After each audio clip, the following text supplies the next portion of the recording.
ബാബറി പൊളിച്ചു. എത്ര വർഷങ്ങൾ കഴിഞ്ഞു, ഇപ്പോഴും നിങ്ങൾ അത് പൊക്കി പിടിച്ചുകൊണ്ട് നടക്കുക. ഇത് മതസൗഹാർദ്ദത്തിന് വേണ്ടിയാ? അജിത്ത്, അതിലൊരു വിഷയമുണ്ട്. ബാബരി മസ്ജിദ് ഒരിക്കലും ഞങ്ങൾക്ക് മറക്കാൻ കഴിയില്ല. ഈ രാജ്യത്തിന്റെ മതേതരത്തിന്റെ തായ്ക്കുടകങ്ങളാണ് തച്ചിടട്ടുള്ളത്. എങ്ങനെയാണെന്ന് മറക്കാൻ കഴിയുക?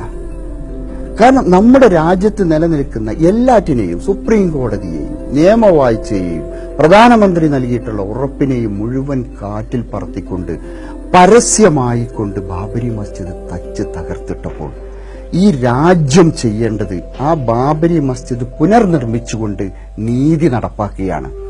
ആ നീതി നടപ്പാകണമെന്ന് പറയുന്നത് ഒരു തെറ്റാണെങ്കിൽ അത് ഞങ്ങളുടെ അവസാന ശ്വാസം വരെ ഞങ്ങളത് പറഞ്ഞുകൊണ്ടിരിക്കും. ബാബരി മസ്ജിദ് പുനർനിർമ്മിക്കുക എന്നുള്ളത് അങ്ങനെ മറക്കേണ്ട ഒന്നല്ല.